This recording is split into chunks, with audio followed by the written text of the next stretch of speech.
Polity के एक बहुत इंपॉर्टेंट टॉपिक के बारे में बात करेंगे, जिसका नाम है 42nd अमेंडमेंट एक्ट, जिसको मिनी कॉन्स्टिट्यूशन के नाम से भी जाना जाता है। तो ये 1976 में आया था, जब हमारी कंट्री के अंदर इमरजेंसी लगी हुई थी। उस एक्ट से कौन-कौन से प्रोविजन कॉन्स्टिट्यूशन में ऐड किए गए थे, उनके बारे में हम जानेंगे।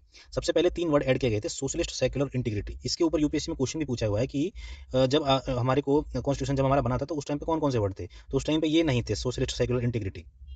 उससे पहले क्या था, सोवरेन था, डेमोक्रेटिक था और रिपब्लिक था। ये बाद में वर्ड्स ऐड किए गए, socialist, secular, secular, integrity.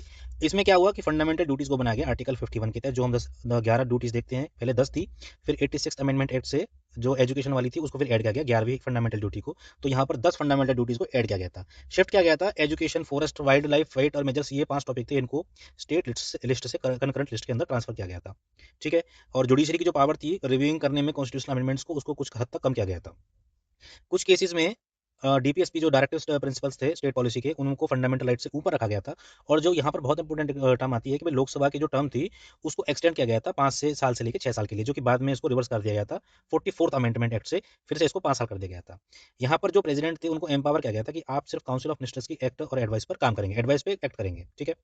Tribunals बनाए गए थे, एडमिनिस्ट्रेटिव ट्रिब्यूनल और अदर ट्रिब्यूनल्स, कौन से आर्टिकल्स के अंदर? आर्टिकल 323 और 323 बी के अंदर। ठीक है। ये भी एक इंपॉर्टेंट पड़ जाता है। फंडामेंटल ड्यूटीज बनाई थी, हमने ऊपर पढ़ लिया है आर्टिकल 51 ए के तहत।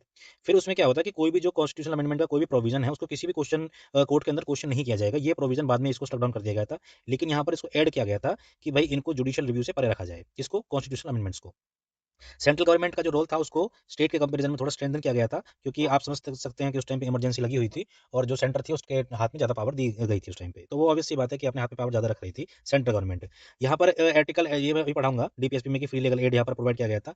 यहाँ पर हर स्टेट को बोला गया था कि आप सोशलिस्ट पैटर्न पे चलेंगे सोसाइटी के अंदर। ठीक है। और एंटी नेशनल एक्टिविटीज़ को काउंटर करने के लिए और भी प्रोविजन डाले गए थे, डीपीएसपी डाले गए थे। और 3 नए डीपीएसपी डाली गई थी और एक को अमेंड किया गया था। ठीक है। चाइल्ड डेवलपमेंट इसको डाला गया था। Equal justice and free legal aid ये भी आया था। Workers participation in industry management, और ये एनवायरमेंट प्रोटेक्शन 48 है, इसको भी डाला गया था। ठीक है। तो ये हमने पढ़ा 42nd अमेंडमेंट एक्ट के बारे में, जिसको मिनी कॉन्स्टिट्यूशन के नाम से जानते हैं, और ये इसके मेन मेन टॉपिक्स थे।